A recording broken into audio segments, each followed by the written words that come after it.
This story is titled, Time to Man Up for Real. My dad sneered after shoving me out of his truck, abandoning me in the woods. 12 years later, they wanted my help. So I guess I should start from the beginning.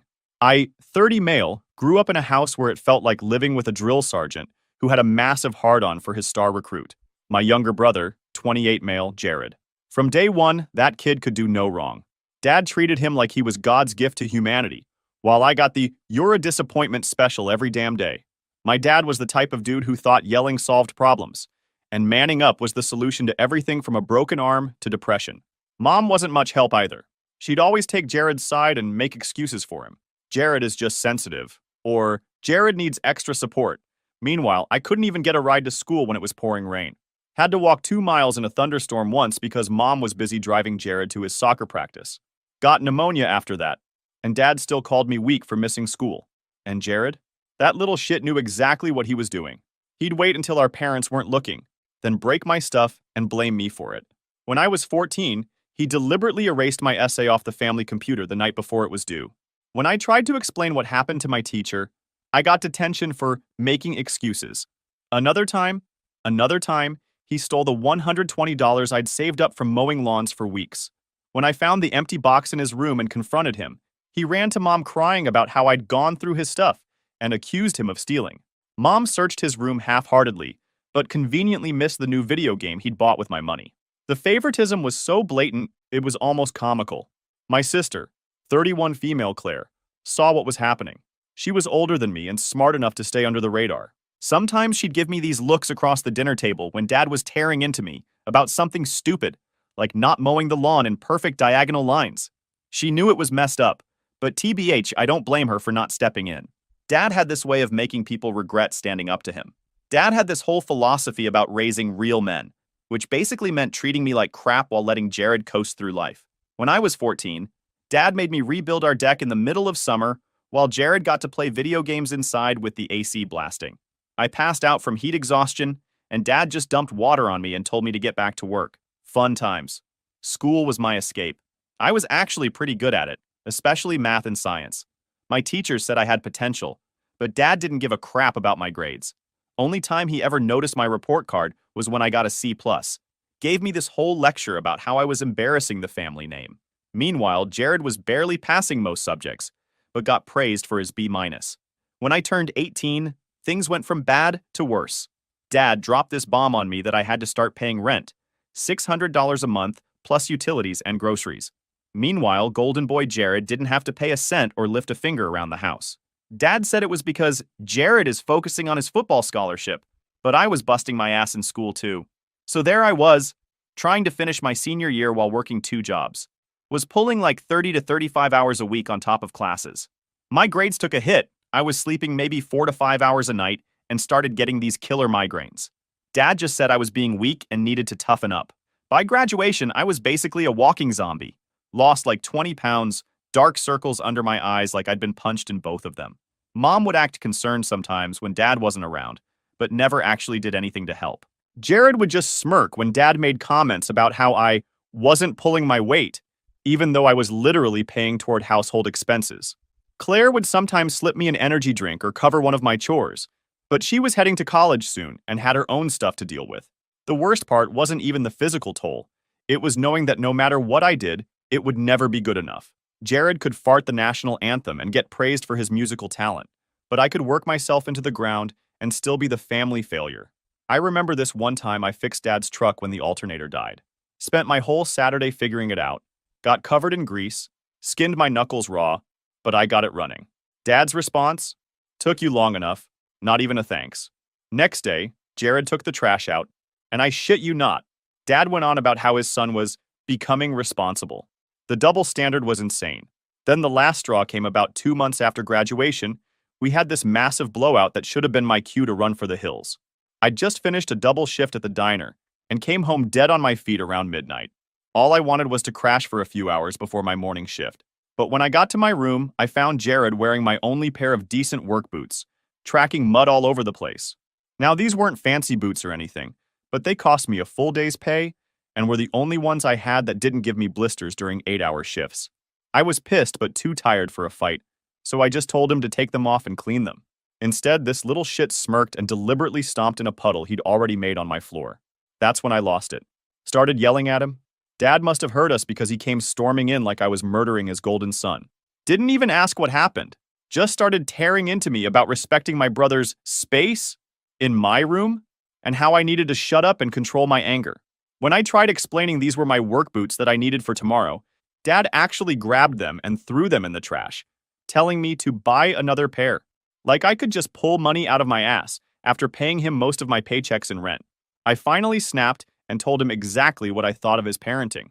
That he was a pathetic excuse for a father who got off on tearing me down while babying his precious golden child. Said all the things I'd been holding back for years. Told him Jared was turning into a useless leech because of him. Probably should have seen what came next. Dad got right in my face, all veins popping in his forehead, challenging me to do something about it, like he was hoping I'd swing first. I didn't take the bait, but it didn't matter. Dear old Dad decided a lesson in respect was due. Nothing says functional family, like your father beating the crap out of his adult son over a pair of boots, right? He knocked me around the living room pretty good. Mom just took Jared to the other room so he wouldn't have to see it. Heaven forbid the golden child witnessed Dad's anger issues in action. I managed to get out of there with just a bloody nose, a split lip, and what would become a pretty impressive black eye. About a week later, something weird happened. Dad's whole attitude changed. Not nice exactly, but less of a jerk than usual.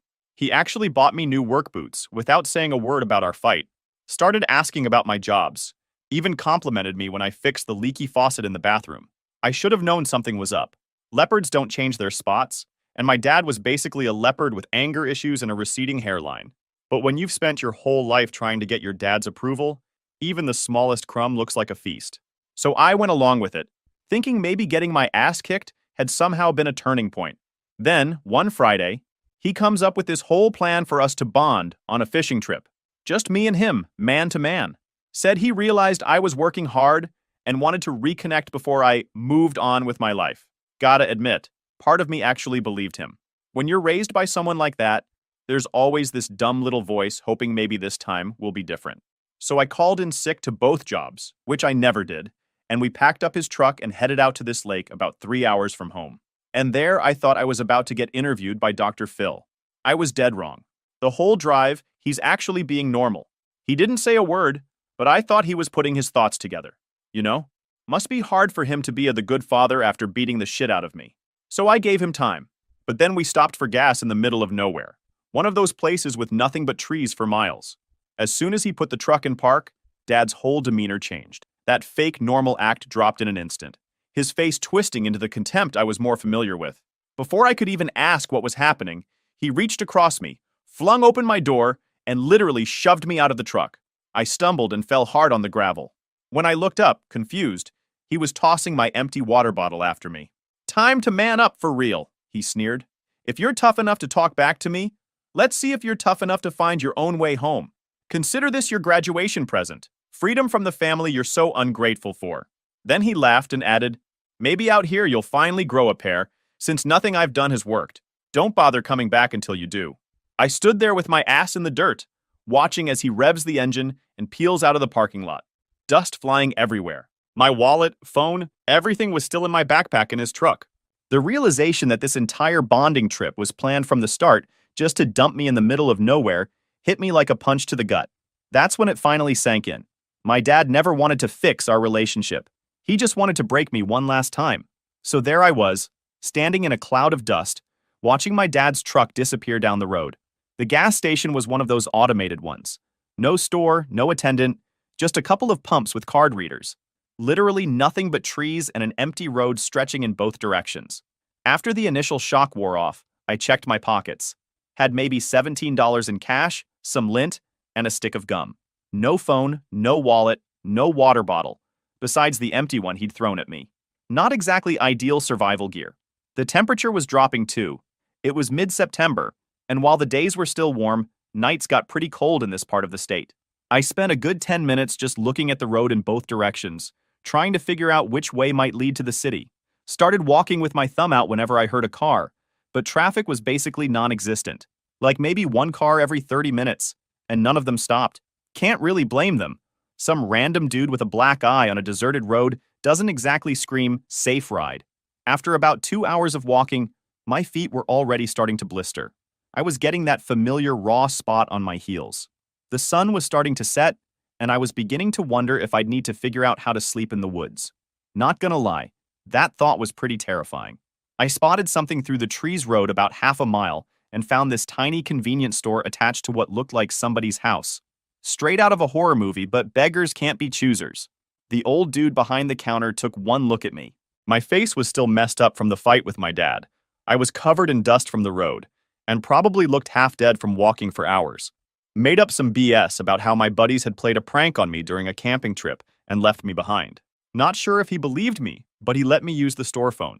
First, I tried calling home. Mom picked up, and I'll never forget what she said. I started explaining what Dad did, expecting her to be shocked or worried or literally have any normal human reaction.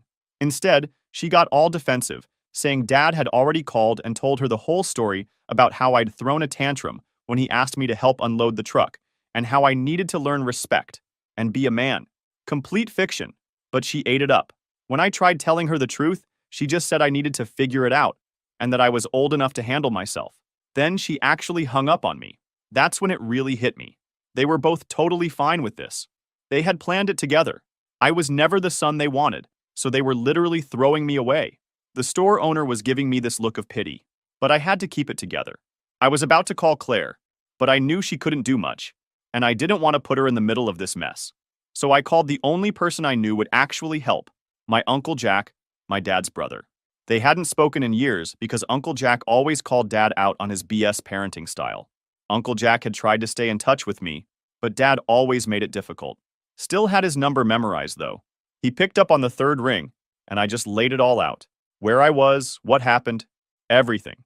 There was this long pause, then he just said, "Stay where you are. I'll be there soon." The store owner let me hang out until Uncle Jack showed up. Even gave me a Gatorade and a sandwich on the house.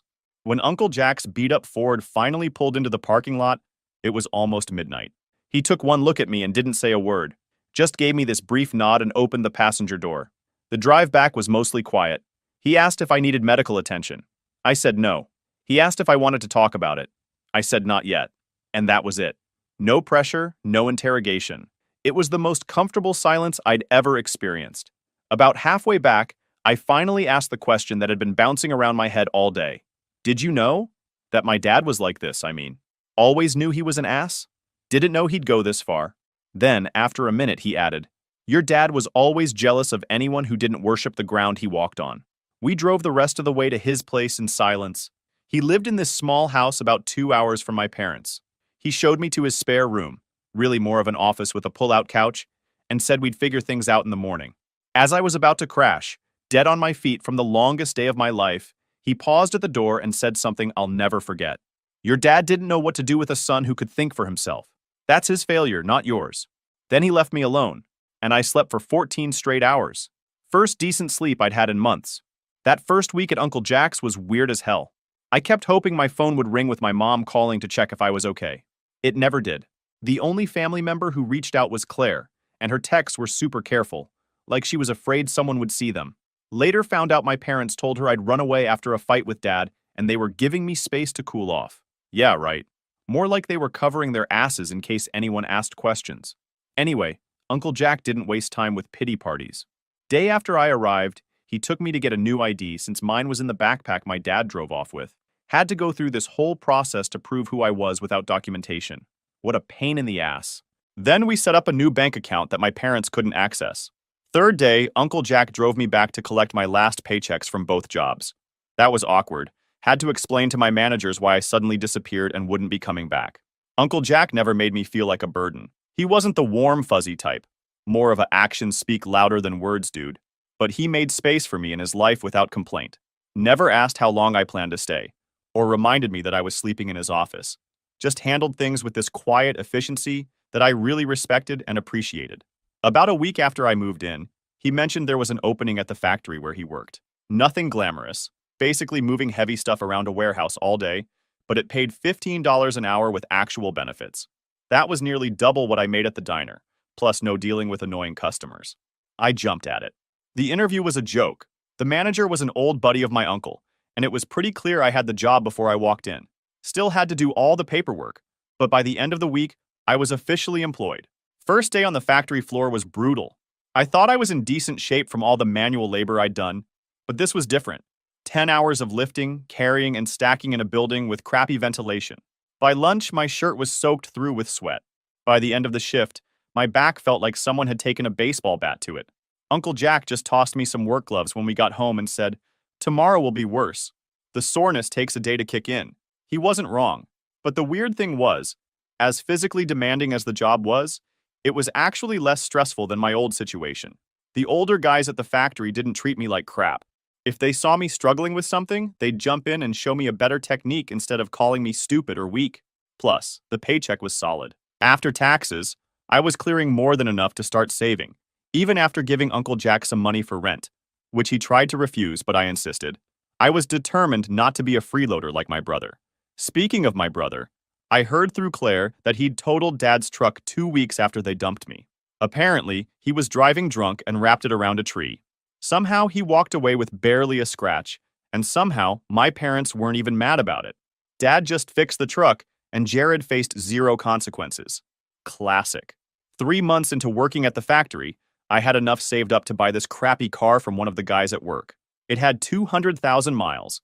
The AC was busted, and the radio only picked up like 2 stations. But I needed it. First thing I ever owned outright. Uncle Jack helped me fix it up on weekends. Taught me how to change the oil, replace brake pads, all that practical stuff my dad never bothered with. After 6 months, I was looking at apartments. Found this tiny studio above a laundromat about 10 minutes from the factory. The constant noise of washing machines took some getting used to, and the whole place smelled like fabric softener. But the rent was cheap. Signed the lease and moved in with nothing but a mattress on the floor, a folding chair, and some dishes. The next year was all about the grind. Work, save, improve my place little by little. Started hitting the gym regularly to build up my strength for work. Wasn't trying to get huge, just functional strength. Between that and hauling stuff at the factory all day, I put on about 20 pounds of muscle. Wasn't scrawny anymore, that's for sure. Uncle Jack and I fell into this routine where I'd go over to his place most Sundays. We'd watch whatever game was on, fix stuff around his house, or just hang out. He wasn't big on heart-to-hearts, but occasionally he'd drop these nuggets of wisdom that always hit hard. Claire and I stayed in touch through all this. She was away at college, which was good because it meant she didn't have to deal with our parents as much. She'd call maybe once a week, and we'd catch up. She'd fill me in on family gossip, how Jared was flunking out of community college, but somehow it was the professor's fault, how Dad's contracting business was struggling, but he was too proud to change anything. I listened but felt disconnected from it all, like she was talking about some TV show I used to watch. Around the 1-year mark of being on my own, I got promoted at the factory to machine operator. Better pay, less heavy lifting, more technical skill. Had to learn all these regulations, but I was good at that stuff. That first year on my own, the biggest change wasn't external stuff like the job or the apartment. It was realizing that all the crap my dad had drilled into my head about me being weak or a disappointment was complete BS. Turns out I was pretty capable when not being actively sabotaged by the people who were supposed to support me. Who would have thought? So after that first year on my own, things started really coming together for me. By 24, I'd worked my way up to shift supervisor at the factory. The promotion meant a serious bump in pay and responsibility. Suddenly, I was in charge of scheduling, quality control, and making sure production quotas were met. Had about 15 guys working under me, some of them twice my age. That was awkward at first, especially with a couple dudes who still saw me as Jack's nephew. Around this time, I also started taking night classes at the community college, studying business management. Factory work was decent money, but I wasn't trying to destroy my body long-term like I saw happening with some of the older workers. Guys in their 50s with permanent back problems, hearing loss, and messed up joints from 30 years on the floor. No thanks. The classes were tough on top of working 50-plus hours a week, but way easier than when I was dealing with my dad's BS. Actually got straight A's for the first time in my life. Meanwhile, Claire kept me updated on the family drama, which was getting better and better, or worse and worse, depending on your perspective. Dad's contracting business was tanking. Turns out being an asshole to employees and customers eventually catches up with you. He'd lost some major accounts and was scrambling to stay afloat. Mom had to get a part-time job for the first time in her life, which she apparently complained about constantly. But the real star of the shit show was Jared. My golden brother had fully lived up to his potential. As a complete screw-up, after dropping out of community college, he'd bounced between minimum wage jobs, never lasting more than a few months anywhere. had 3 DUIs by 22, lost his license, and was now completely dependent on our parents to drive him around. Claire said he'd also developed a pretty serious pill problem, though of course my parents were in total denial about it. The best part? Every time Jared screwed up, he'd blame someone else, and my parents would back him 100%. Boss fired him for constantly showing up late. Boss was out to get him. Got arrested for driving with a suspended license. Cop was targeting him unfairly. Failed a drug test for a warehouse job. Test was obviously wrong. The delusion was Olympic level. By 26, I was operations manager at the factory, overseeing 3 different shifts and basically running the place day to day. The owners in their 60s were looking to semi-retire, so they were happy to offload more responsibility to someone competent. Had my own office and everything. I'd also upgraded from my studio to a decent 2-bedroom apartment, traded my Honda for a new Tacoma, and had actual furniture that didn't come from Goodwill. Uncle Jack was pretty much the only real family I acknowledged at this point. We still did our Sunday routine. Tried to pay him back for everything he'd done for me, but he always shrugged it off. Family doesn't keep score, he'd say. That hit hard, considering how my actual parents had done nothing but keep score my whole life. Claire graduated college and got a job in marketing about an hour from where I lived. She didn't move in with me or anything, but we'd meet up for dinner every couple weeks. It was cool seeing her build her own life away from our parents. She was still in contact with them, but kept them at arm's length, called it her sanity distance. Then at 28, I took the biggest risk of my life. The factory owners mentioned they were considering selling the business and retiring completely. After crunching numbers for weeks and meeting with a bank, I made them an offer. Couldn't afford to buy the whole operation outright, but I could swing a partnership deal with a path to majority ownership. They went for it, partly because they knew I could keep the place running smoothly, and partly because training a new operations manager would have been a pain in the ass for them. 2 months of paperwork and meetings later, I owned 30% of the business where I'd started loading trucks. First thing I did was hire Uncle Jack as a senior consultant with a fat salary. Man deserved to get off the floor after 40 years of hard labor. He tried to refuse, saying he didn't need charity, but I told him it was smart business to keep his knowledge in-house. That got him to accept. Second thing I did was modernize everything. The previous owners had been dragging their feet on updating equipment and systems that hadn't changed since the 90s. Invested a chunk of capital in new machinery, better software, and improved safety measures. Workers were happier, production went up, and profits followed. My investment was already paying off within a year. Life was good. Had a career I was proud of, people who respected me, a comfortable place to live, and absolutely zero contact with the people who'd tried to break me. Perfect ending, right? Except life doesn't wrap up in neat little bows. Claire once called me on a Wednesday night. Not our usual catch-up time, so I knew something was up. "Have you checked your email today?" she asked, sounding weird. I hadn't. Been in meetings all day. Pulled it up while we were on the phone and saw something from an address I didn't recognize. When I read it, my stomach dropped. After more than a decade of silence, my mother had found my work email and sent a message. Claire confirmed she'd gotten one too. "They're in trouble," she said. Like, serious trouble. Turned out my parents had gone from financially struggling to completely desperate. Dad's business had finally failed entirely. They'd taken out a second mortgage on the house years ago and were about to go into foreclosure. But the cherry on top of this shit sundae? They'd been gambling. A lot. Like, pawned mom's wedding ring? A lot. Apparently, they'd convinced themselves they could dig out of the hole with one big win. And that's where Jared came in. My brother, now 28 and still living at home, had racked up some serious debts with people you don't want to owe money to. Used my parents' credit cards without permission. Forged Dad's signature on some loan documents, and generally brought the whole house of cards crashing down. Now they were all facing the consequences together. The email was what you'd expect. Vague mentions of family emergencies and difficult times without any actual accountability. Not a single, "We're sorry for abandoning you." Just this assumption that blood would trump everything and I'd rush to bail them out. I deleted it without replying and told Claire I wasn't getting involved. She understood, but I could tell she was stressed. They were putting pressure on her to talk sense into me, since she was the only one still in contact with both sides. That night, I couldn't sleep. Not because I felt guilty, I didn't owe them a damn thing, but because I kept thinking how predictable this all was. Everything falling apart for them was the natural consequence of how they'd lived their lives. My dad spent years tearing me down while propping up Jared as the golden child. Now I was thriving while Jared had destroyed himself and taken them down with him. It was almost too perfect. 3 days later, my work phone rang with a number I didn't recognize. Against my better judgment, I answered, Peter, it's your mother. And that's when the real drama began. For a second, I just sat there in my office chair. Hadn't heard her voice in over a decade. It sounded older, tired, but still had that same tone she'd always used when she wanted something. This fake sweet thing that made my skin crawl. How did you get this number? I finally asked. She ignored the question completely. Just launched into this whole speech about how they were going through a rough time and needed to put the past behind us because family has to stick together.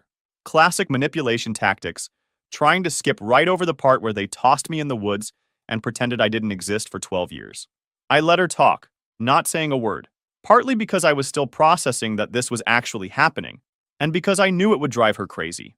My mom always hated silence. After about 2 minutes of her rant, she finally got to the point. They needed money. A lot of it. The house was going into foreclosure in 3 weeks, Dad's business was bankrupt, and Jared had made some poor decisions that had financial consequences. I almost laughed. When's the last time you called me, Mom? To check if I was okay? Or maybe to see if I was alive? She got defensive immediately. You know how your father is. He has his pride. And you weren't exactly reaching out either. Unbelievable. I was the one who needed to reach out? After they abandoned me? The twisted logic they had. How much? I asked, just to see what they thought I was worth. We need $150,000 to clear everything up, she said, like she was asking to borrow $20. We can work out a payment plan, of course. Yeah, right. Like they'd ever pay back a dime? I told her I'd think about it and hung up. Then I called Claire. She confirmed everything Mom had said about their financial situation, but added the parts Mom had conveniently left out, like how they'd blown through their retirement fund at casinos, and how Jared had stolen their credit cards to pay off some seriously bad people. The situation was even worse than Mom had made it sound. The next week, Mom called every day, getting progressively more desperate. Dad never called himself, too proud, I guess, but she kept saying he was concerned and wanted to make amends. I didn't believe that for a second. Finally, I decided to end this once and for all. Told Mom I'd meet them at my office that Friday to discuss options. I had zero intention of giving them money, but I wanted to see them face to face. Maybe part of me needed closure. Maybe I wanted them to see what I'd built without them. Either way, it was time to finish this chapter of my life. Friday came, and they showed up at the factory right on time. I watched them through my office window as they pulled up in a beat-up old Buick. Dad had lost weight, had this defeated slump to his shoulders that I'd never seen before. Mom's hair had gone completely gray. Had my assistant bring them to my office. The look on their faces when they saw me sitting behind that big desk in my own office was almost worth all the shit they'd put me through. Dad's eyes darted around, taking in the awards on the wall, the view from the window, all the signs that I'd done pretty damn well without him. Mom was doing that fake smile thing, probably already calculating how much she could squeeze out of me. Peter, you look good, she started, all sugary. We've thought about you so often. I didn't bother with small talk. Let's get to the point. You need $150,000 or you lose the house. Jared screwed up again, and you're out of options. That about cover it? Dad finally spoke. The economy hit my business hard. We made some investments that didn't pay off. Couldn't even admit they'd gambled it all away. Claire told me everything, I said. About the casinos. About Jared stealing your credit cards. About the second mortgage. That shut them up for a second. Mom recovered first. Everyone makes mistakes. But we're family. Family helps each other through tough times. Funny how I wasn't family when you left me stranded in the middle of nowhere with nothing but the clothes on my back, or when Dad beat the shit out of me over a pair of work boots, or when you hung up on me when I called for help. Dad's face got red. That was different. You needed to learn to be a man. And what did Jared need to learn when you bailed him out after every DUI? After he stole from you? After he totaled your truck? No answer to that. Just uncomfortable shifting in their chairs. All right, I said calmly. You need $150,000 to get the house back, right? Fine. I'll give you $250,000. $150,000 to save the house, another $100,000 for your retirement. They looked shocked. Then my mother smiled. Peter, I knew you still cared about us. However, I continued, I have one condition. I will abandon you in the woods. If you can find your way out within 3 days, I'll give you the money. Dead silence. Then my father slammed his hand on the desk. You ungrateful little bastard. This is how you treat your parents? I shrugged. Your choice. No one's forcing you. I called security to escort them out. Dad actually stood up, face purple with rage. You ungrateful little shit. After everything we did for you, Everything you did for me? I cut him off. You mean like charging me rent at 18 while Jared lived free? Or abandoning me in the woods? Or telling mom to hang up when I called for help? That's everything? Mom tried a different approach, all tears and manipulation. Peter, please. We're about to be homeless. Jared is in real trouble with dangerous people. I shrugged. Your choice. No one's forcing you. I called security to escort them out. And since that day, I stopped hearing from them. After they left, I sat in my office for a long time, just processing.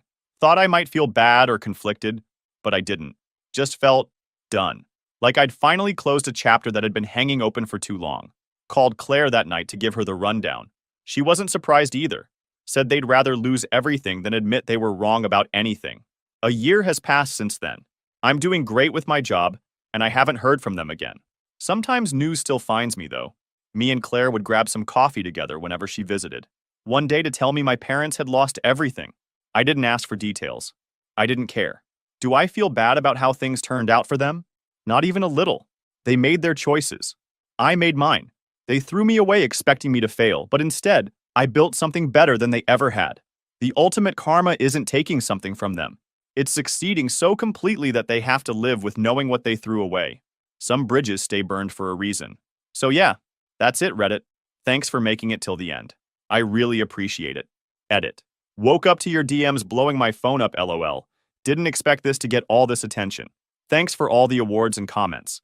To answer some common questions. 1. No, I haven't heard from Jared directly and don't plan to. We were never close even before all this. 2. Yes, I'm still part owner of the factory and business is good. Theater 3. For those saying I should have helped my parents anyway because they're still your parents, hard disagree. DNA doesn't entitle you to exploit someone you've abused. They had a chance to own their shit and couldn't even do that. 4. And no, I don't think I was too harsh. They literally abandoned me in the woods to teach me a lesson. Karma's a bitch.